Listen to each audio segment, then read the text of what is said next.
onefootflipper. Hi, Paige here, the 1-Foot Flipper, and today we're going to look at eBay business policies, specifically shipping policies, because I've noticed on the eBay forums and in a lot of comments that shipping policies seem to be a mystery to a lot of eBay sellers. A lot of them aren't using them. A lot of huge sellers with 30, 40,000 items aren't using them, and not using business policies, especially shipping policies, is a mistake. So we're going to go over how to set them up, and we're going to go over probably what are the only 8 shipping policies that everything seller like me or perhaps like you would ever need. Some people would need less than that. I've seen sellers whose entire store could be covered by one policy, but I've got 8 of them, and let's go ahead and get into it. All right. See, we're in shipping policies here. To get to shipping policies, you're going to want to just, go to a page with your listings here, and it'll say business policies down here. Go to that. We're just going to look at shipping policies.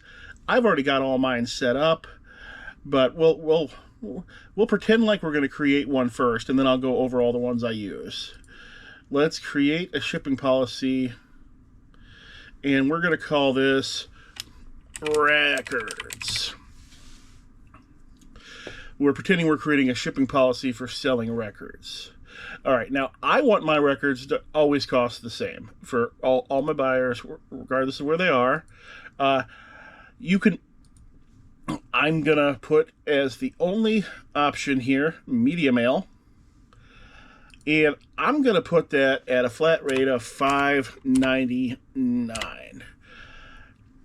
Now the reason why I've got that so high is because I do use a record mailer that costs 70 cents, and it costs $3.92 right now to even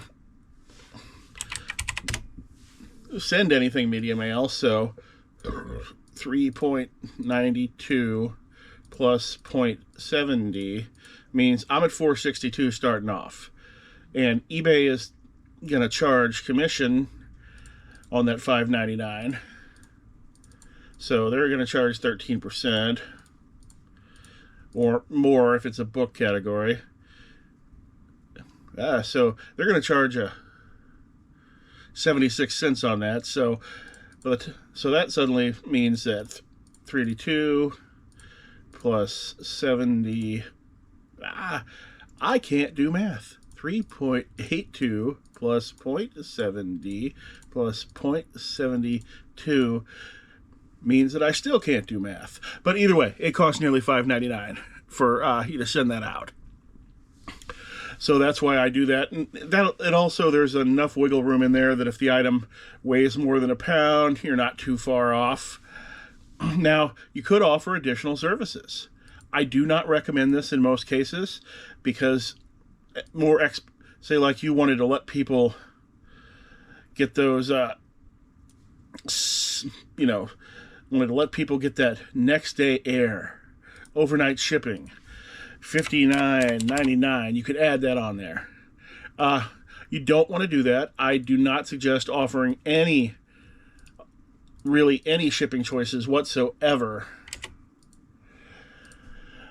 And the reason why is people who choose more expensive shipping options are costing you more money, and if there's any problem with the order, guess what? You just ate that excessively high shipping cost. And I found most of the people who've selected it are either problem customers who need the item yesterday and expect it to be sent the second they order, or they selected it by accident. So we've got our flat cost media mail handling time. I usually choose 3 days for everything. International shipping, I put no international shipping because I'm already enrolled in the program. I don't want to do it manually. You can exclude Alaska, Hawaii if you want to, and then you save, and you've got the policy. I'm going to cancel because I've already got a record policy. Matter of fact, first policy we'll look at is actually my media mail policy. I use this for anything that can qualify to go media mail. And it looks like I've got it set And you can copy, this is where you can start copying these policies one for one, making tiny changes if you want to, but we start off records, books, flat cost, $5.59, $1.09 each additional. And I've got local pickup listed on here.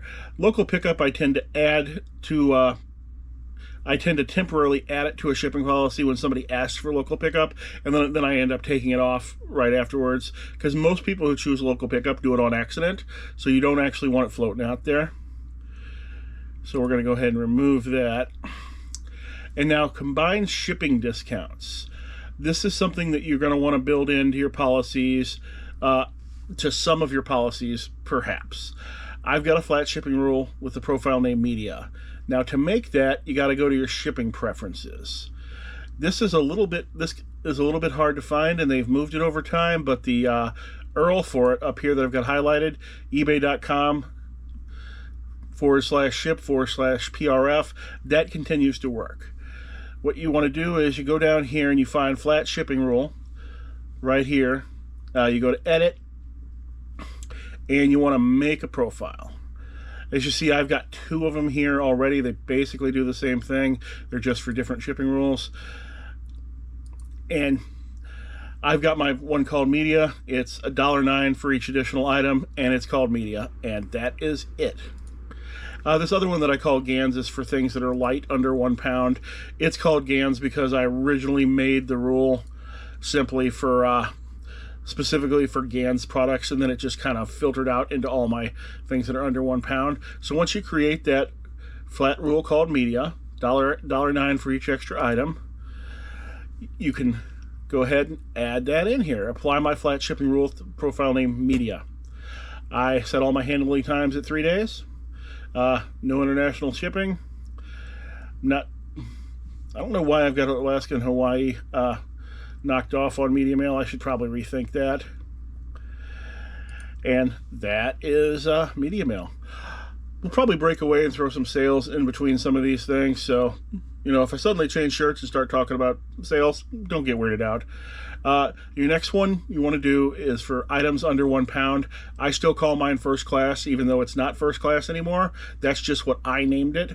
You can change the name to whatever you want. You could call it light. You could call it cheap. Whatever you want there. And this one is going to be very similar to the record one. Policy name, light, cheap, flat cost. I've got mine set at $5.49 with $1 each additional. You might want to bump that price up because I know sometimes it costs me $6.22. It can cost me $6.22 to ship out something that's over 12 ounces, depending on where it's going.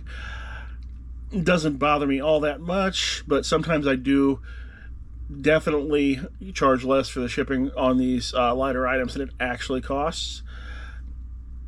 And I've got the flat shipping rule. So, the each additional is for multiple items within the same listing. So if you've got, 30 copies of Harry Potter and the Sorcerer's Stone, and they buy 10 of them, they'd be charged $5.49 shipping for the first one, and then $1 for each additional one. Or if they bought Harry Potter here, the first Harry Potter book here, and then they bought an Elton John album that also went into the same thing, it would be getting the discount from this right here. Then you set your handling time, 3 days, excluded shipping locations as you wish, and you're moving on. All right, let's do a few more sales. I sold a Death Pile Monster here to Carrie. She sent a note that said, "Love your videos. My father was an amputee, so I relate to seeing the same struggles my dad went through. Keep pushing and keep doing great work." Thanks, Carrie. I will. She is a seller. I'll put a link to her store down below in the description. I sold a Tupperware bowl, $3.93 plus shipping. Not worth it.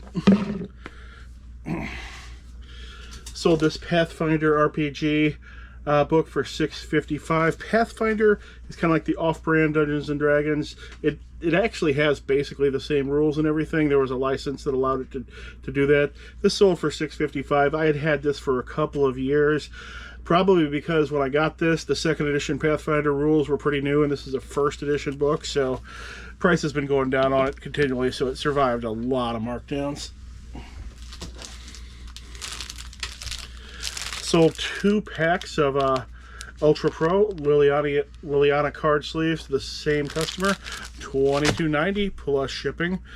Most of those card sleeves are not as valuable per pack, but some of the ones, the more older ones with more popular characters on them, people will make a deck with them and they'll want to keep with those same sleeves even after they go out of production, so the values will go up. Sold this Play School 3-color flashlight, $15.99. Got this at the Everything's a Dollar garage sale. There were actually 3 of them there. This is the last one. They finally all sold.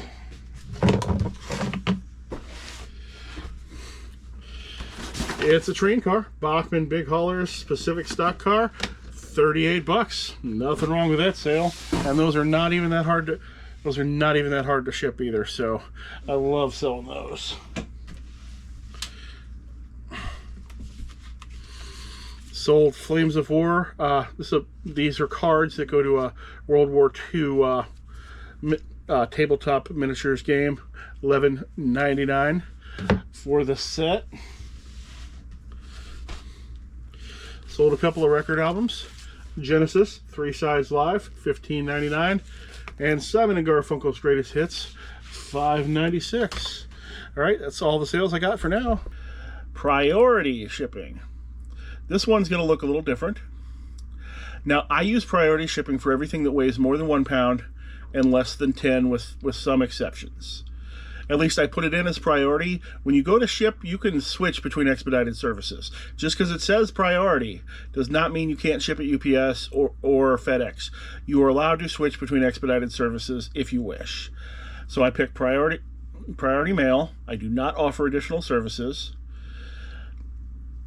I apply my calculated shipping rule, which is just, where is that? Calculated shipping rules combine all item weights. So if they buy 2 things that are 2 pounds each, or whatever, it should add it together. Doesn't always seem to work the way you want it to, but that's what you got. Handling time, 3 business days, and excluded locations. Oh, I'm getting into, back on the shipping preferences page, you've got this shipping discounts thing. This is if you want to share some of your shipping discount with your customers.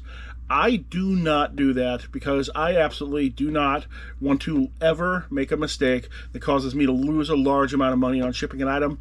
I make enough mistakes as it is. You don't always see them on here.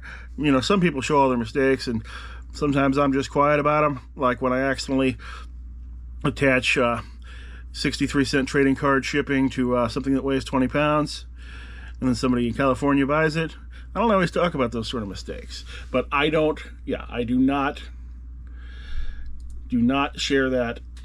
And sometimes, and the other reason why I don't share it is sometimes I put up a really great item and it sells instantly, and there is no reason for me to share that discount because the item sells right away. If the item doesn't sell right away, it'll get marked down. I'll mark it down over time, and yeah, my shipping might not be the most competitive price, but eventually the total price gets where the customer wants it, and then we're still fine. All right, so we've got ourselves our priority mail service. Next one I call UPS Ground because I base it off of UPS Ground rates. I attach this to everything that weighs 10 pounds or more. So we want to hit services, UPS Ground, 3-day handling time, and it's calculated, of course.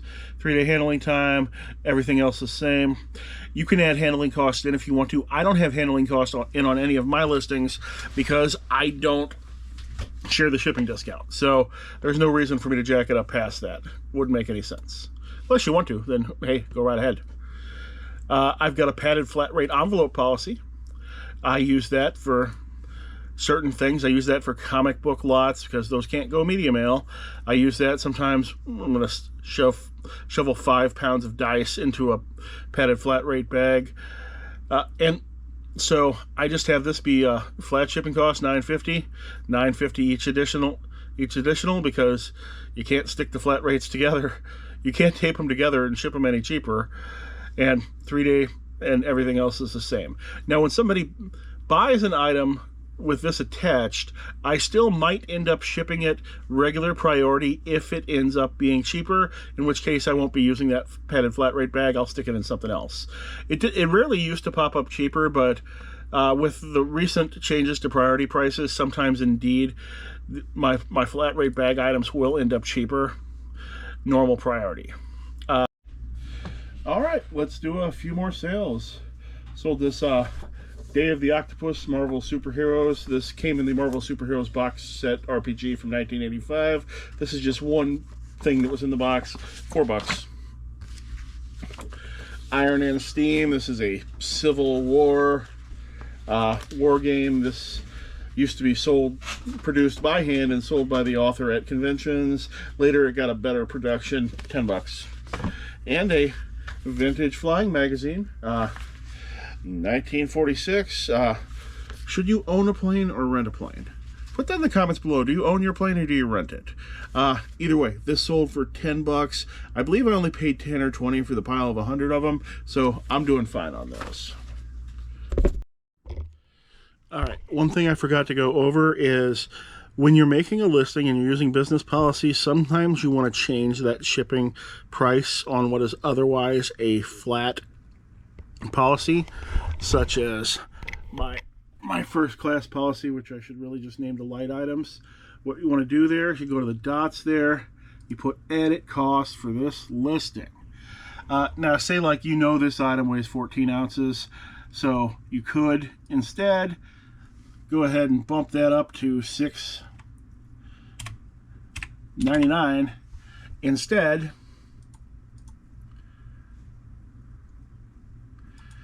And now it's going to charge your base $6.99 on this item instead, but it will still otherwise auto combine with all the other things that it's supposed to and all of that. So that allows you to do whatever you need to do. Next one is eBay standard envelope. Not everyone will need to create this policy, but this is for trading cards, postcards, single coins. There's a few other things in there. You can also kind of work around the system and slide just about anything you can put into an envelope with it. If you just stick it in the non-sports trading card category and throw a trading card in the listing with it. I've seen that plenty of times. I've not heard of anybody actually having any trouble with it. I don't think eBay really cares. I charge 99 cents for that, and 0 cents for each additional, and that makes them auto combine, not charge more money for additional cards. Oh, actually, since I don't really sell cards on this account, I didn't create the you're actually going to want a flat shipping rule on that for called cards. That's just going to not charge anything else extra for extra cards. We can create that right now. Flat shipping rule, edit. I'm going to add a profile. 0 cards. Save. Now we'll refresh this, and now we can apply a flat shipping rule with cards. Now if I actually had any cards on this account and they bought multiple cards, it would go ahead and combine those automatically with no extra charge, because you can get a lot of trading cards into one package before it goes over that 1 ounce, and once you do go over the ounce, who cares? You're only going to get to 2 ounces, so you pay an extra 18 cents. Your customer bought 11 items. Who cares? I'm very happy with that. Next one we go with is the $9.99 flat rate. I utilize this one specifically for things that ship in long tubes. I use this for posters, golf clubs, baseball bats. These items can generally be shipped for $8 to $9. Sometimes it's $10, sometimes a little more than $10, depending. Baseball bats tend to be heavier than golf clubs, but you can usually ship at UPS ground for around that price. So I just charge that flat price on those items with $9.99 each additional, which is more of a, I do that because I can't get 2 bats into one package, but I can get 2 golf clubs into one package. But nobody ever seems to buy additionals with me on that anyway, so it doesn't really matter. And my last category I have is heavy media mail. This is for lots. You know, if I sell one book, I just figure my price based on, I know what I charge for my media mail shipping, and I'm just matching the price, the total price of the item and what I charge for shipping against whatever the lowest end of the market is to create that price. But heavy media mail is for when I've got lots. I set that to be calculated based on the weight of the item.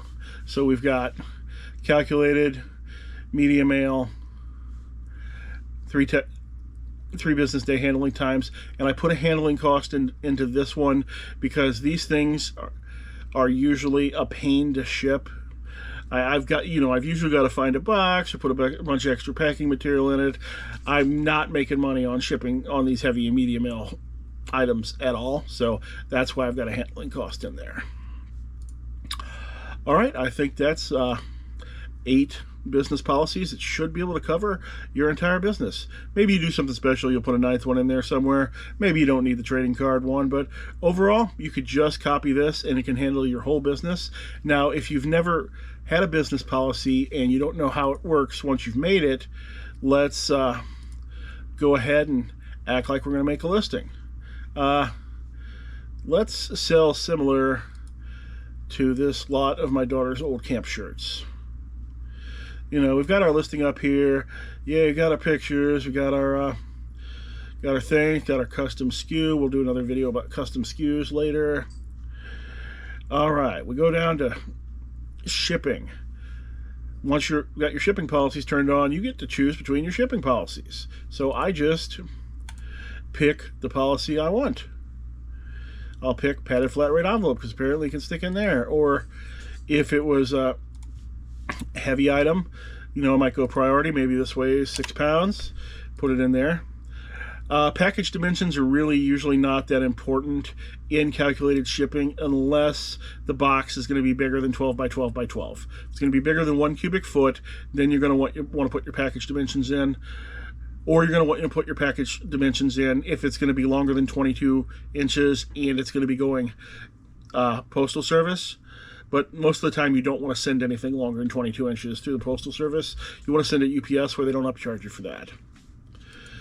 And was there anything else we needed to cover on this? Oh, yes, one more thing. You're going to want to pick one of your shipping policies to be your default shipping policy. I would suggest picking, and where is that at? I suggest picking your priority policy to be your default policy because the priority calculated policy is going to require a weight to be put in. So if you set that as your default, you're not going to accidentally attach a low flat rate to an item that shouldn't have it, if that makes any sense whatsoever. Because when you put you don't have to put the weight in on the low flat rates, so it's going to kick the listing back unless you put a weight in, so you're not going to make that mistake. All right, and I think that is all we've got for today. Thanks for watching this. I hope this was helpful. I hope I didn't take too long for it. Hey, be sure to tell the people at the grocery store about my channel, and I hope to see you again soon.